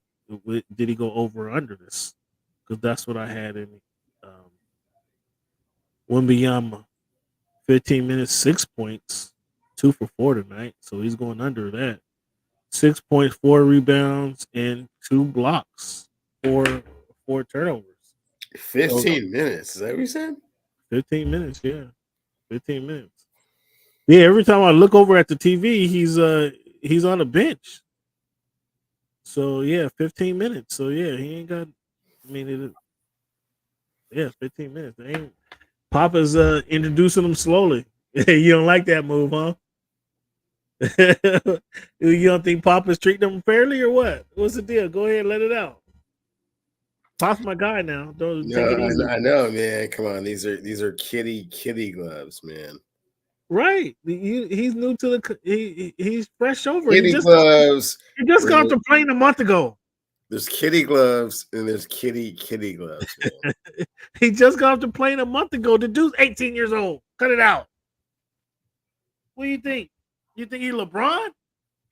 You see how he's built. He is already one of the top 5 players in this league, man. Have you seen Vic play? Have you seen how he's built, though? You see dog doing the split. You saw dude standing up, bending over, and putting his head. What I saw was that once the rest of the team understands that he needs to have the ball all the time, even when he passes it to you, that just means pass it right back. Who is stopping the pick and roll with Victor Wembanyama, man? Who's rolling with him? Yeah. I mean, they gotta get. Who's stopping the fade from 18 feet? I mean, when the triple team comes to him and he passes to you, that doesn't mean you shoot it. That means pass it right back to him once he no longer has a triple team. Once they understand, like, he always has to have the ball. Pop's, spoon feeding them into the leagues. Pop spoon feeding them. Yeah. What's your thoughts on the Knicks? The Knicks lost to Boston earlier. Did you see any of that game? Saw none of it to be expected in the first game. Yeah, but not as good. I mean, it was a close game. It was only a 4-point game. It was only a 4 game. They just showed it was only a 4 game. The Hornets beat the Hawks. I think the Hawks is going to be disappointing this year. The Pistons lost to the Heat by 1 point. The Cavaliers beat the Nets by 1 point. Timberwolves lost to the Raptors. Thunder beat the Bulls by 20. The Grizzlies lost to the Pelicans. The Kings put up 30, or excuse me, put up 130 on your Utah Jazz. Let me see. Did your boy play tonight? Did your boy Zion 31 minutes, 23 points? What did he do? 23, 7 and 3. So Zion, wow, he had 31 minutes in. That's good for him. Yeah. Listen to you. They beat the Grizzlies. By 10. The Grizzlies without Ja Morant. Okay, cool. I mean, so what Desmond Bain do? Glass 31. Woo! 31. 31, 5 rebounds, 5 What? assists, 2 turnovers. What about Jaren Jackson Jr.? Well, that's a different story. 8 points, 2 for 9. And Steven Adams, what he do? Steven Adams is done for the year. You know that. Why are you rubbing it in? I did not know that. Why are you rubbing it in? You knew that. You knew what? that. What happened to Steve? You know who didn't play though? Brandon Clark didn't play tonight. His knee, meniscus. He had to have knee surgery. Oh. Okay. Yeah, Marcus Smart, 17 points. At 11 for 27 shooting. You're cold, 6 for 11, dog. 6 for 11. Okay. Leave my man alone, man. Leave my man alone. 5 turnovers tonight, so he brought the turnovers with him. Mm-hmm. What did D Rose do? 8. D Rose was 3 for 11 in his 15 minutes of play. Mm-hmm. Ooh. Yeah, so Desmond Bain played 35 minutes. Marcus Smart played 32 minutes. Tillman played 33 minutes. Zaire Williams played 29 minutes, and Jackson played 35 minutes.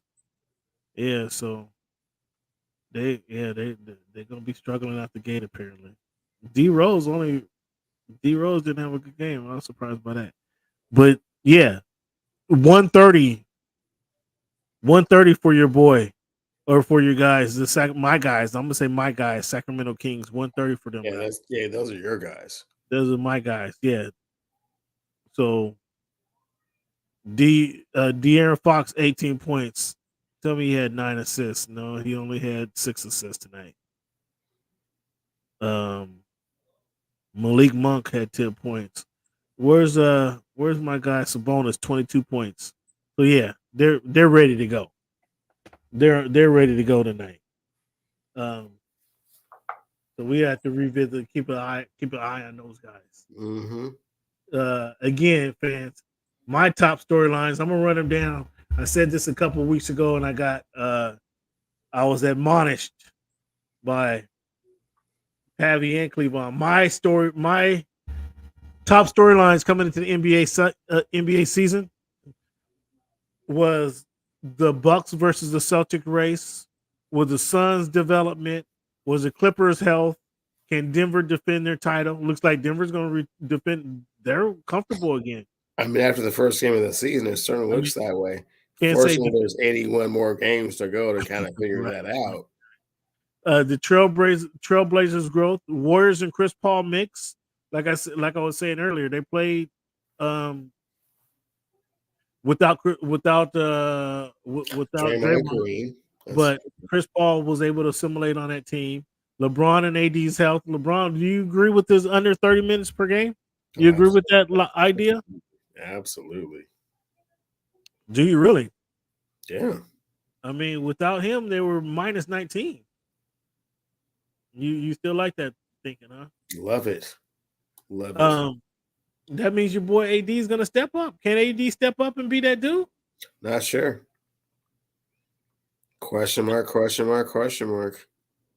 I mean, when how long does it take you to recognize who he is? Can he be that dude or not? It's not the playoffs yet, quite just yet. Let's see what happens.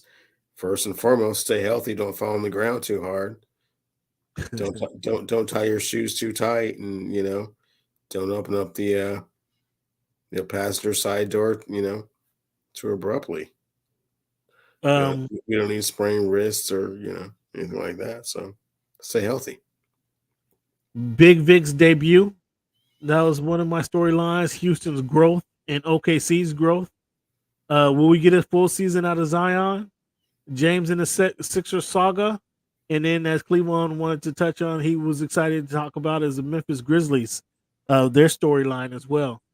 Cleveland, your top storylines, if I had them right, was the Bucks and the Celtics race, right? And Big Vic's debut and the James Harden saga, right? Did I have that correct? Yeah, I mean, continuing on. I mean, I believe there were a few others. I mean, that's all I have listed. Would you want to correct me? What else do you have in mind? Well, I think it was first and foremost like where Damian Lillard was going to go, and then what the Lakers going to be able to do, in pursuit of that 18th championship. So, do you think can the Lakers win a championship? Quite possibly. Well, I mean, the Kings can possibly win one. No, they can't. You don't think so? No. This is a tie ball game with 8:53, 100 to 100. The Suns and the Spurs and the Mavericks. Cleveland, okay. Let's speed through this segment here. This week in history, Cleveland. October 25th, 1940, Benjamin O. Davis became the first black general in the army. October 24, 1964, Zambia gains independence from the United Kingdom. October 29, 1969, the Supreme Court ordered into all school desegregation at once. After going on for 60 years, they decide at once we're going to decide that this is over. The Supreme Court did. October 24, 2002, Cleveland.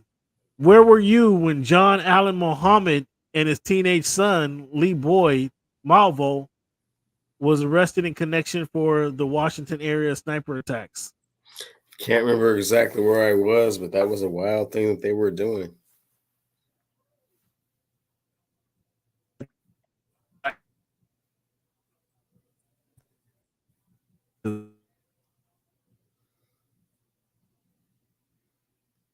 I don't know who was agreeing that it was black snipers out there. That was a wild shot. 1964, December 25th. It was busy. This is a busy couple days in history. October 25th, 1964, Cleveland. Jim Marshall, former Minnesota Viking, picked up the San Francisco fumble and ran it the wrong way for 66 yards to his own team's end zone. Like, I mean, we all seen the video of that, right? That was one thing. Like, you do not do that. You do not go to the wrong way. Like, in basketball, it's not likely that you're going to shoot in the wrong basket. No, funny. I actually played in a game, and this dude. Oh wow! Is one of the greatest Husky football players of all time. Sophomore year in hoop, stole the ball, ran the wrong direction, scored, and we lost by 2. Wait, in basketball? Yeah. He scored the wrong goal in basketball? The wrong hoop. Oh my goodness. We lost by 2. Oh my goodness. That's worse than that. That's worse than Jim Marshall. At least you could say he kind of got spun around. But he literally, like there was no in the scrum, pick it up and go. He literally picked it up and ran straight the wrong direction. He stole the inbound pass and just went the wrong way. Oh wow, that's crazy. And we were like, no, but he was already in mid, like yeah, in basketball, usually your player can get to him, or you can hear your players yelling at you. And Jim Marshall, he went 66 yards and he was sprinting like there was some players that won't be able to catch him. Right? That's crazy. Again, busy couple days here in this month. October 25th, 1978, Gaylord Perry became the first pitcher to win the Cy Young Award in both leagues when he won it for the National League. That's kind of impressive, right? Cy Young, absolutely is. December 25th or October 25th, excuse me, 2003, Bobby Bowden became the winningest coach in Major League or Major College Football history with 339. Wow. Is that somebody? Can somebody break that? Is that just untouchable? Because he did that. That's like 20 years of Florida State. You would have to win 10 games for 30 years. For 40 years, close to it, right? I mean, 10 times 30 is 300. So yeah. Cleveland, you want to talk about your Huskies, man? Are they? You want to talk about your Huskies? I noticed you was ignoring my text all week on. I was asking about Arizona State. Oh, hey man, look, man, I was up north. I was in Canada visiting the family, so I didn't really, unfortunately, wasn't able to get those. But man, I actually haven't seen the game. They apparently just barely squeaked by, but they squeaked by. Terrible play calling by the offensive. Can't blame this offensive play calling scheme because they score a lot of points, and they will again. Nah, dog. They against Arizona. It was what was it? How many points they scored? 20, 21? Nah, they didn't put up a lot of points on the board, and your guy looked kind of shaky. The Aces won the WNBA. We talked about that last week. The Aces won the WNBA championship. Go ahead and talk to us about the World Series, Cleveland. You had the Astros and the Dodgers, and it's the Texas Rangers for the first time, and the Arizona Diamondbacks, who haven't been in it for 35 years? 22 years. They haven't been in the World Series. Who do you have? The Texas Rangers. Wemby had 5 fouls. That's why he's sitting down. He had 5 fouls. You got Texas Rangers winning this in 7 and 6. 6. Yeah, so was that a Phillies collapse? I mean, everything was pointing toward the Phillies, right? No, they were right. They were riding all high. I mean, they were all full of themselves, man. But full of themselves. Okay. I mean, they were just playing a little bit over their heads, right? I mean, the pitching staff wasn't that dominant, and when those guys are hitting bombs, that's great. But when they're not, they're striking out, and they're not putting the ball in play. So. When Harper and Schwarber go 1 for 20 last, 2 games, and the other guy, Trey Turner, I mean, it's like, yeah. So was it expected is what you're telling me now, what you're telling the fans. I'm not 100% surprised that collapse happened, no. Okay. Well, fans, I want to thank you guys for tuning in to this episode of Voice of the Fans. I want to thank, give your man Cleveland a shout out for being a part of the show. Also, want to give Tyler credit for being a part of the show. Make sure you hit Tyler up, USA Today, the Tyler Dragon on Twitter. Give yourselves a round of applause for being a part of the show. Thank you guys for tuning in. Fans, each and every day, Each and every week we end the show with a quote. The quote I'm in the show with tonight is, the most valuable player is the one who makes the most valuable of the most players valuable. I'm gonna repeat that. That's the most valuable player, Cleavon, is the one who makes the most players valuable.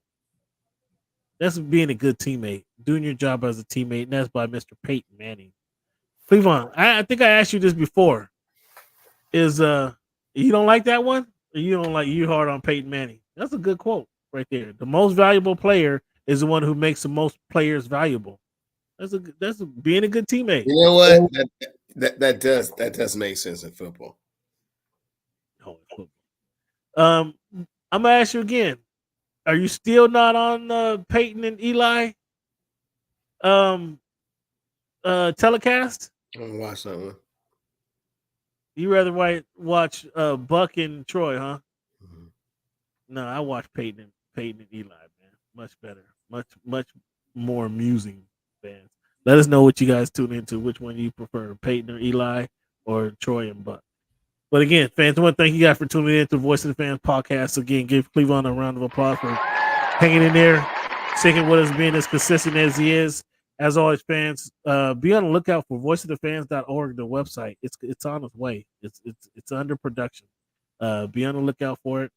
And fans, as always, I want to thank you for your time, and then let you know, thank you for making our voice your choice. Have a good evening.